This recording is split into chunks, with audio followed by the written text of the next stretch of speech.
네, 트럼프가 갑자기 뉴스 하나를 했는데 급거 귀국을 한다는 뉴스가 나왔습니다. 이제 급거 귀국을 하면서 G7 회의가 있었는데 G7 회의를 다 마치지 못하고 도중에 그냥 급거 귀국을 한 거예요. 이제 그러면서 하는 말이 이제 마크롱 대통령이 저거 이스라엘 이란 휴전 때문에 가는 거야. 이제 그렇게 얘기를 했는데 트럼프가 자기 또 SNS에서 그렇게 말합니다. 그거 아닌데 너는 왜 맨날 사실 아닌 거를 말하니? 이러면서 이스라엘 이란 휴전 때문에 가는 게 아니다. 지금 훨씬 큰 게 있어. 라면서 뭘 얘기하는지 모르겠지만 하여튼 뭐 하나를 지금 공개하려고 하는 것 같아요. 훨씬 큰 것이 있다. 그걸 기대해라. 라고 하는데 그래서 한번 생각을 해봤죠. 트럼프가 이스라엘 이란 때문이 아니라 과연 이게 뭐 다른 이유가 있을 수 있나? 에서 몇 가지 생각되는 것들을 한번 그냥 다 상상을 해봤습니다. 어차피 지금은 뭐 상상을 좀 해야 되는 시간이니까.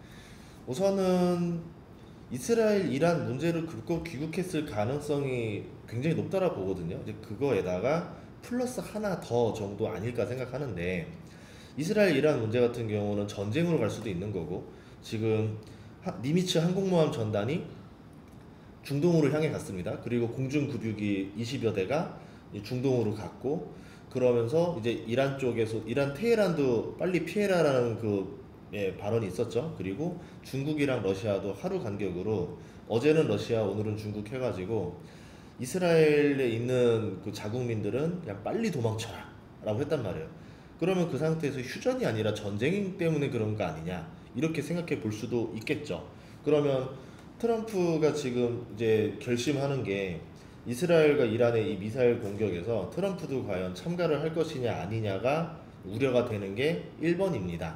만약에 미국까지 참전하게 되면은 뭐 증시는 어떻게 될지 모르겠지만 우선은 미국이 또 참전하게 되니까 이라크 이후로 또 참전하면서 나름대로 두 군데의 전쟁을 하게 되는 거거든요. 그럼 미국 입장에서는 재정 적자 문제가 여름에 좀 더 불거질 가능성이 있지 않겠는가 이제 이렇게 보고 있고 그게 아니라 왜 돌아가는 건지 뭐 본인도 이런 말을 해요. 내가 왜 워싱턴으로 돌아가는지 아무도 몰라라고 얘기하면서 휴전과 관계없어라고 하는데 그러면 생각해 보는 거 하나는 이겁니다. 혹시 트럼프가 급거 귀국을 해야 될 정도로 이스라엘 이란 문제가 아닌 걸로 급거 귀국을 한다라고 하면은 그 정도 사이즈만큼 중요한 게 뭐가 있을까 딱 두 개 떠오르거든요. 하나는 관세, 하나는 중국. 우선 중국부터 한번 볼게요. 제가 중국을 펼쳐보면은 이런 얘기했습니다. 최근에 나오는 건 뭐냐면 그 한 몇 달째 계속 나오고 있는데 시진핑 주석의 권력 위기가 있다 이런 식으로 계속 이런 얘기들이 나와요. 그래가지고 만약에 그러면 어떤 실각에 대한 이야기들이 아니겠느냐. 그래서 뭐 이제 권력 교체 아무래도 중국의 어떤 권력의 약간 어떤 위기나 이런 것들이 발생하면은 미국 입장에서는 굉장히 중요한 일이기 때문에 안보 보장 회의 같은 이런 데 들어가서 되게 지켜봐야 되겠죠. 그래서 이제 그런 것들 때문에 그런 거 아닌가 이게 이제 우선 우려가 되는데 또 다른 뉴스가 있습니다. 시진핑 주석이 16일부터 18일까지 카자흐를 방문합니다. 그러면 뭐 위기설인데 16일, 18일에는 카자흐 방문하고 이것도 말도 안 되잖아요. 연이어서. 아무래도 권력이 불안한 상태면은 다른 나라를 방문하지 않잖아요. 그게 위험하니까. 그런데 지금은 뭐 오늘이 17일이고 지금 카자흐 방문 기간이고 이런데 그걸 그거 귀국해야 될 이슈는 아니지 않겠는가. 이제 이렇게 보고 있는 거죠. 그래서 하나는 이제 관세밖에 안 남았거든요.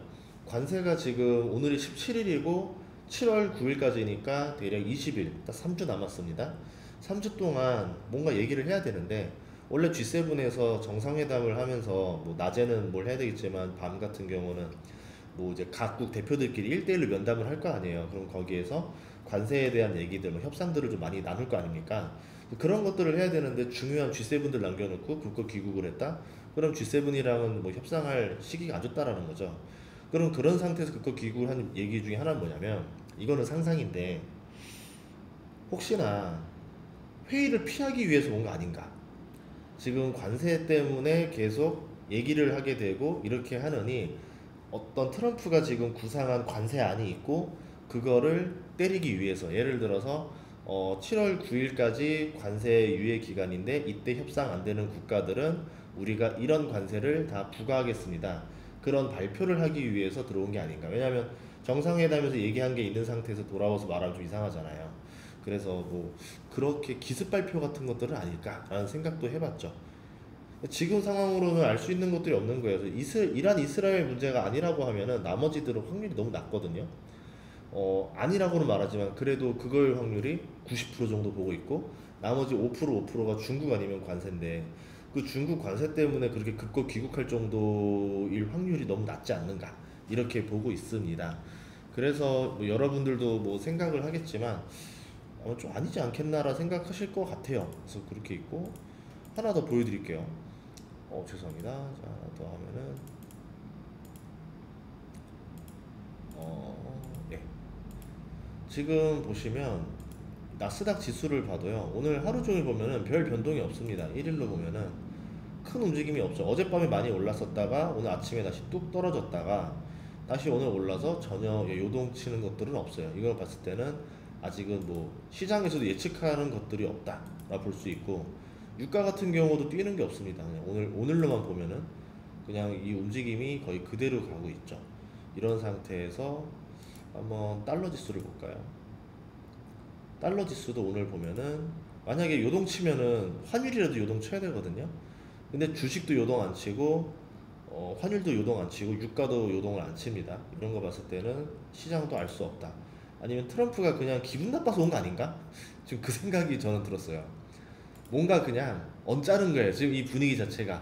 그래서 뭐 그냥 급거 귀국이라고 해가지고 이제 먼저 귀국을 해버리고, 뭐 너희들 상상에 맡길게. 내가 그냥 난 기분 나빠서 가버렸어. 이런 다음에 너희들이 알아서 뭐 생상해. 뭐 나 이스라엘 이란 때문에 그런 거 아니야. 이런, 결국 뭐냐면 너희들 때문에 가는 거야. 이럴 수도 있겠죠. 왜냐면 G7이다 보니까 그 각국 정상들도 자존심이 센 사람들이잖아요. 그러면 뭐 한가닥 하는 사람들인데 뭐 관세 가지고 너무 야비한 거 아니냐, 이거를 또 그 서양식 조크 돌려까기식으로 이렇게 얘기할 거 아닙니까?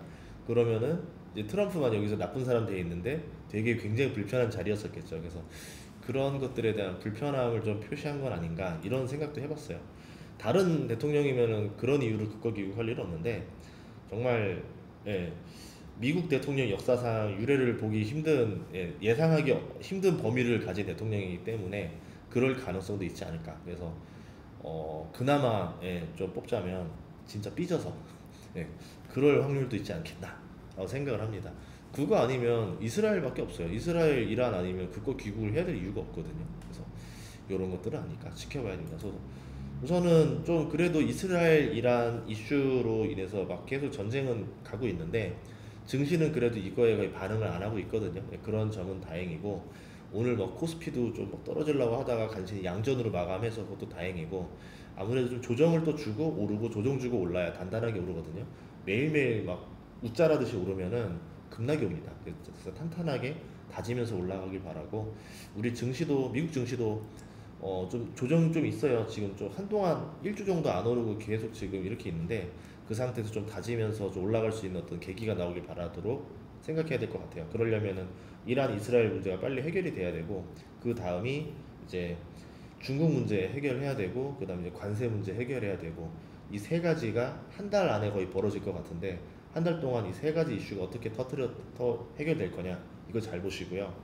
그러면 7월 초에 관세 문제 뭐 이슈가 끝나고 난 다음에 또 뭐가 있냐면은 미국 재정 적자 문제가 이제 올라올 겁니다. 일론 머스크도 재정 적자 문제로 또 저격을 했죠, 트럼프를. 지금 이렇게 되면 재정 적자 너무 심각해지고, 미국의 모든 예산은 연방 부채 이자 갚다가 끝나버릴 거야, 이런 식으로 이제 막 뭐라 했어요. 그래서 재정 적자 문제가 여름에 다가올 건데 그것까지 또 해결을 해야 되고, 그래서 증시가 지금 여기서 좀 막 시원시원하게 못 오르고 계속 비실비실대고 막 횡으로 좀 가는 이유 중에 하나가 이런 숙제들이 지금 산적해 있기 때문에, 어떻게 이거를 트럼프 대통령이 잘 해결해 나갈 것이냐, 이거에 따라서 증시가 좀 왔다 갔다 할 수 있지 않을까 생각을 합니다. 그런 걸 봤을 때는 지금 미국 증시보다는 한국 증시가 조금 더 깔끔하죠, 계산하기가. 뭐 그 변수를 다 예측할 수 있는 건 아니겠지만 미국의 변수는 해결될지 안 될지 예측이 어려운데, 한국 거는 지금 큰 변수가 없다면은 조금 더 좋은 호재들로 좀 있지 않겠는가 이렇게 본 거고, 아무리 한국 증시가 좋다 하더라도 미국 증시가 오늘 밤에 막 크게 떨어진다던가 이러면은 한국 증시 영향 받습니다. 그래서 상대적으로 좋다라는 거지, 무조건 좋을 거야라는 것도 아니니까 미국 증시도 잘 계산을 하셔야 됩니다. 주식 투자는 많은 사람들이 지금 뭐 미국 주식이 답이다, 한국 주식이 답이다 이렇게 싸우는 분들이 있는데 그럴 필요가 없어요. 다 연결된 겁니다. 그래서 둘 다 보시고 둘 다 서로 상호 관계를 생각하면서 움직여야 된다라고 말씀드리고 싶어요. 그런데 한국 주식이 지금은 그거 미국 주식보다는 조금 더 나은 것 같다. 이 정도인 거죠. 다음 시간에도 좋은 정보로 찾아뵙겠습니다. 저 같은 경우는 미국 주식, 한국 주식, 경제 관련해서 이야기를 폭넓게 다루니까 많은 구독, 좋아요 부탁드리겠습니다. 감사합니다.